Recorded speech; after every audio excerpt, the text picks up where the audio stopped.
নমস্কার বন্ধুরা, মধুস কিচেনে আমি আবার এসে গেছি। আজকে আর একটা রান্না আপনাদের দেখাবো। দেখুন, পুরো ভিডিওটা আপনারা দেখবেন। যদি ভালো লাগে করে খাবেন, আর আমাকে কমেন্ট করে জানাবেন কীরকম লাগলো।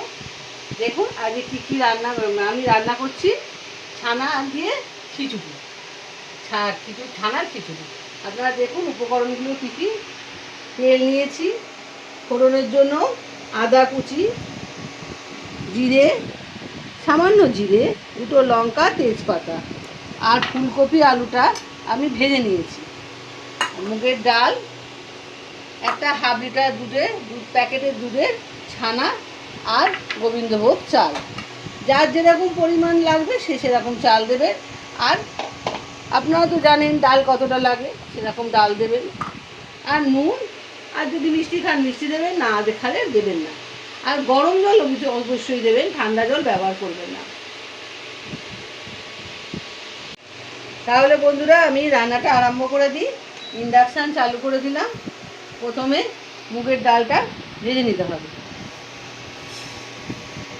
বেশি লাল করবেন না, অল্প করে ভাজতে হবে। আপনারা দেখুন আমি কতটা ভাজছি, তাহলেই বুঝতে পারবেন।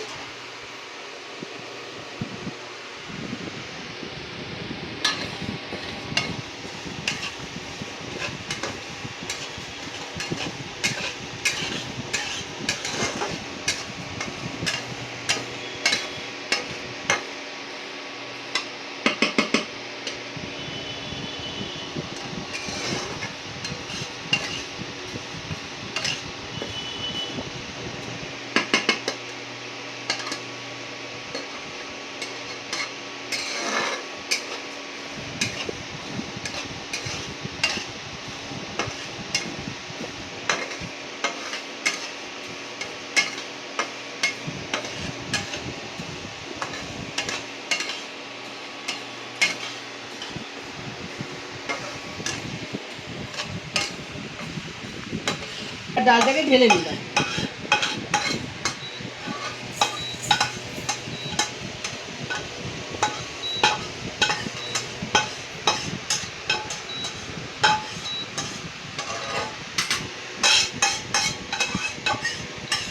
কড়াইতে 2 চামচ মতো তেল দিয়ে দিলাম।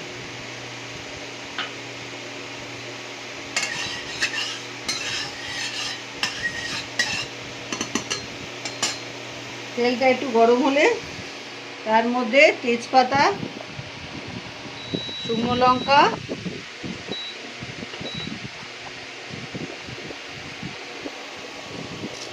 জিরে, অল্প জিরে, আর আদা কুচি, এটা আমি ফোড়নে দিলাম।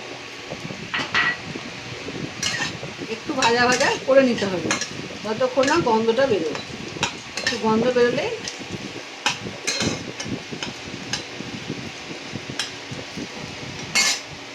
এবার আমরা একটা মশলার পেস্ট তৈরি করতে হবে।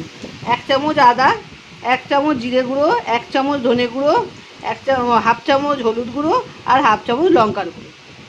এইটা আমি জল দিয়ে একটু গুলে নেব, গরম জলে গুলবে।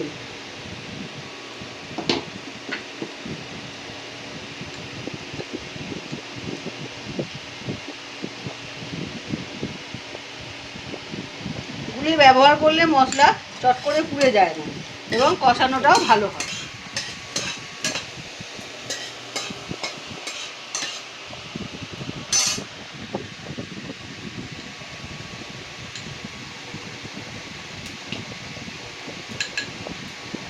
এবার আমি মশলাটা দিয়ে দিলাম।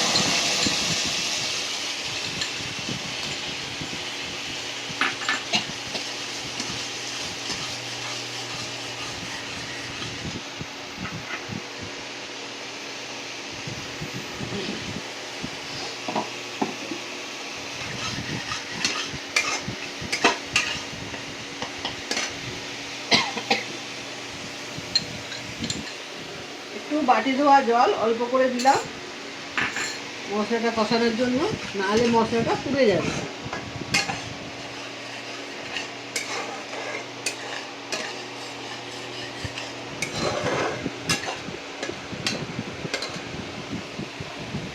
এবার এই যে গোবিন্দভোগ চালটা আমি জল দিয়ে ধুয়ে আধ ঘন্টা ভিজিয়ে রেখেছিলাম।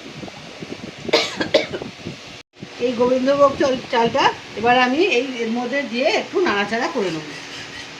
মশলাটা কষানো হয়ে এসছে।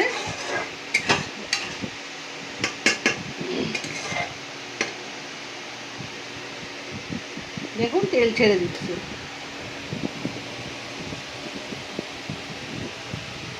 মশলার কাঁচা গন্ধটা এবার চলে গেছে। এবার আমি চালটা দিয়ে দিই।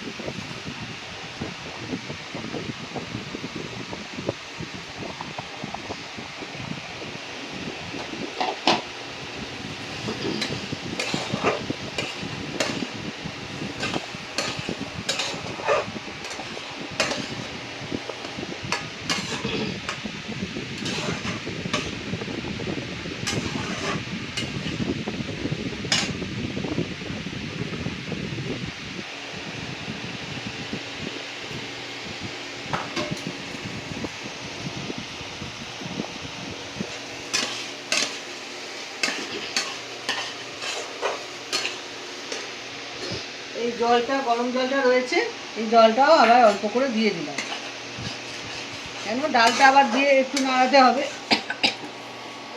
ডালটা এবার দিয়ে দিলাম।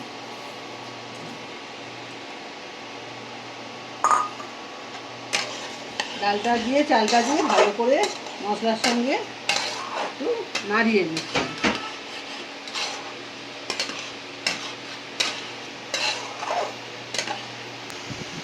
এতে অল্প পরিমাণ মতো নুন দিলাম।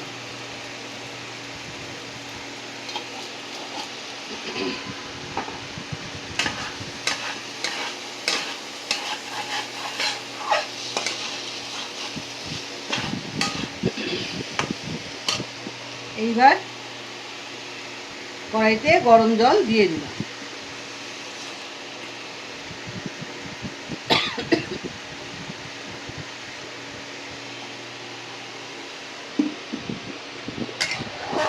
পরিমাণ মতো জল দিয়ে দিতে হবে। দ্বিতীয়বার যেন জল না দিতে হয়, সেইভাবে বুঝে দেবেন। দ্বিতীয়বার জল দিলে খিচুড়ির স্বাদ নষ্ট হয়ে যায়। একবারেই জলটা দিয়ে দেবেন।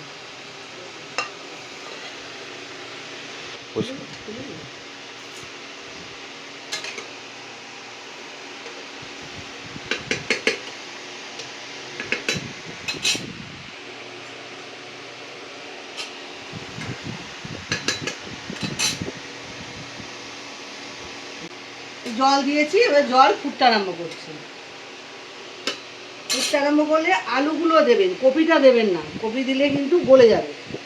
আলুগুলো দিয়ে দিলাম, দিয়ে কপিগুলো তো ভাজাই আছে, পরে দেওয়া যাবে। একটু ডাল চালটা সেদ্ধ হতে দিতে হবে, তারপরে কপিটা দিতে হবে, নাহলে কপি সব গলে যাবে, আর কিছু পাওয়া যাবে না। এবার একটা আমি ঢাকা দিয়ে দিচ্ছি, কিছুক্ষণের জন্য আমি ঢাকা দিয়ে দিলাম। বন্ধুরা 5 মিনিট হয়ে গেছে। এবার আমি খুলে দেখি যে এটা কী অবস্থা।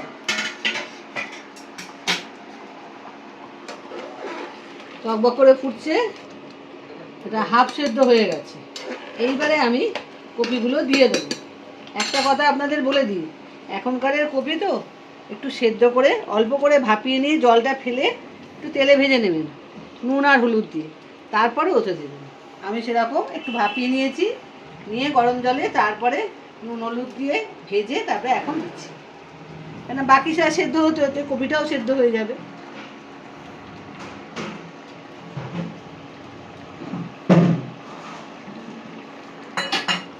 আর একটা কথা, আমি না কাজু কিশমিশ আপনাদের বলতে ভুলে গেছি। এই কাজু কিশমিশটা ধুয়েছি, ধুয়ে এবার ওতে দিয়ে দেবো। এখন ছানাটা কিন্তু এখন দেওয়া যাবে না, ছানাটা একটু বাদে সেদ্ধ হয়ে গেলে দিতে হবে, কেননা ছানা দেওয়ার পরে আর ঢাকা দেওয়া যাবে না, তখন কিন্তু ছানা দিলে তলায় আটকে যাবে। এবার একটু নাড়িয়ে দিচ্ছি। আর একটা কথা, ইন্ডাকশানে যখন সেদ্ধ করবেন তখন ইন্ডাকশানের টেম্পারেচারটা কিন্তু লোতে রাখবেন, হাইতে রাখবেন না। হাইতে রাখবেন প্রথমেই, যখন ভাজাভুজি হবে, জল ঢালার আগে হাইতে রাখবেন, তারপরে আস্তে আস্তে যখন সেদ্ধ হতে দেবেন তখন কমিয়ে দিয়ে ঢাকা দেবেন, তাহলে কোনো অসুবিধা হবে না। সব কিছু সেদ্ধ হয়ে যাবে, অথচ তলা ধরবে না, নাহলে তলায় কিন্তু ধরে যাবে, পুড়ে যেতে পারে। রাখলাম, এবারে আমি ঢাকা দিয়ে দিলাম। এবার এটা খুলে দেখি, 5 মিনিট তো হলো। এবার এটা খুলে দেখি সেদ্ধ হয়েছে কি। ছানাটা দিতে হবে।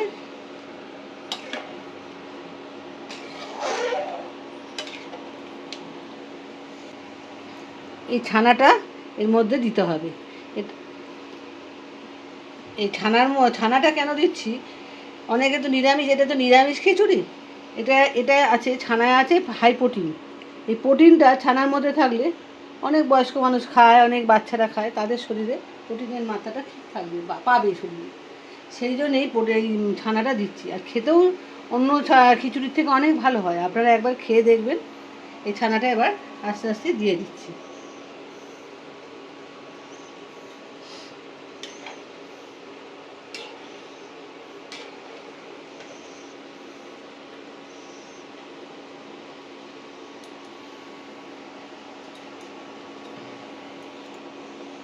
আর 3টে কাঁচা লঙ্কা দিয়ে দিচ্ছি।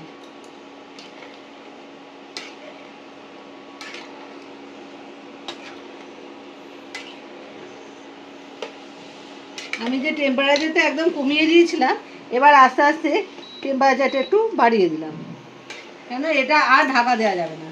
এবার ঢাকা দিলে তলা ঘুরে যাবে, এই জন্যেই ঢাকা দেওয়া যাবে না। এটা একটু ফুললে একটু ঘি গরম মশলা দিয়ে নামিয়ে বন্ধ করে দেবো। এবার আমার খিচুড়িটা রেডি। একটু ফুটতে দিতে হবে।